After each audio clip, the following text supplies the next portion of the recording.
எங்க வந்திருக்க? Michael Jackson பார்க்கறது வந்துக்கிறேன். எனக்கு ஜாலி. எல்லாம் வரட்டும்.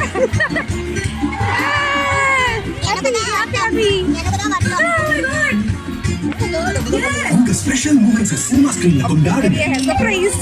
cheers.bus க்கு லாக் வருஷமா வெயிட் பண்ணிட்டு இருக்கேன். பயோபிக் வராதா? பிடிச்ச டெம்ப்ளேட் சூஸ் பண்ணி புக் பண்ணுங்க. ரொம்ப எக்ஸைட்டடாக இருக்கேன். ஸோ நான் இந்த வாய்ஸ் ஓவர் கொடுக்கும்போது எனக்கு எக்ஸைட்மெண்ட் தாங்கல. பிகாஸ் எம்ஜியோட மிகப்பெரிய ஃபேமிலி. ஸோ அவங்களோட வாழ்க்கை வரலாறுலாம் வராதா திரைக்கு அப்படின்னு சொல்லிட்டு நான் வந்து ரொம்ப வருஷமாக யோசிச்சுட்டு இருந்தேன். லைக் பொன்னியின் செல்வன் வந்துச்சு இல்லை. ஸோ அந்த டைமில் நிறைய பேர் வந்து யோசிச்சுட்டு இருந்தாங்க பொன்னியின் செல்வன்லாம் யாராவது எடுத்துட்டாங்க அப்படின்னு சொல்லிட்டு. நான் அப்போ நினைச்சது மைக்கேல் ஜாக்சனுக்குலாம் வந்து ஒரு பயோபிக் வச்சுருந்தேன் எவ்வளோ நல்லா இருக்கும் அப்படின்னு சொல்லிட்டு ரொம்ப நாளாக யோசிச்சுட்டு இருந்தேன். ஸோ ஃபைனலி தியேட்டரில் பார்க்கும்போது oh my god, Jafar Jackson படம் எடுத்துருக்காரு. ஏன்னா டிஃப்ரென்ஸே வந்து தெரியல. ஸோ குட்டி பையனாக இருக்கட்டும், அம்மாவாக இருக்கட்டும், அப்பாவாக இருக்கட்டும், எல்லா கேரக்டரும் வந்து சூப்பராக வந்து பண்ணியிருக்காங்க.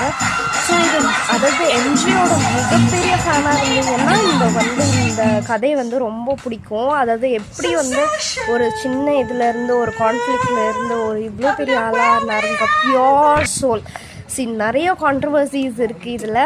ஸோ பட் இந்த படத்தில் வந்து அவ்வளோ காமிக்கல. பட் இருந்தாலும் இப்படி தான் வந்து அவங்க வந்து ஒரு ஸ்டேஜஸ்லாம் வந்து கடந்து இவ்வளோ பெரிய சிங்கராக இருக்காங்க அப்படின்னு சொல்லிட்டு. ஸோ செம்ம வைபு. ஒரு மூமெண்ட்டு, ஒவ்வொரு பாட்டு வரும் போதெல்லாம் வந்து செம்ம என்ஜாய்மெண்ட்டு. நடுவில் பாப்கார்னை வந்து வாங்கி சாப்பிட்டுட்டு இருந்தேன். பிகாஸ் இந்த படத்துக்கு அவங்கள வந்து பாப்கார்ன் சாப்பிடுவாங்க. ஸோ அந்த மெமரிஸோட நாங்கள் பாப்கார்ன் சாப்பிட்டுட்டே வந்து செம்ம கத்திட்டு இருந்தோம் தேட்டரில். பிகாஸ் ஒரு மூமெண்ட்டு, ஒவ்வொரு ஆக்ஷனு எல்லாமே வந்து சூப்பர். அப்படி கால் தரையில் நிற்கல, ஆடிட்டே தான் இருந்துச்சு. ஸோ இது வந்து எம்ஜிக்கு பொறுத்தவரையிலும் மிகப்பெரிய படம். தயவு செஞ்சு போய் பாருங்கள்.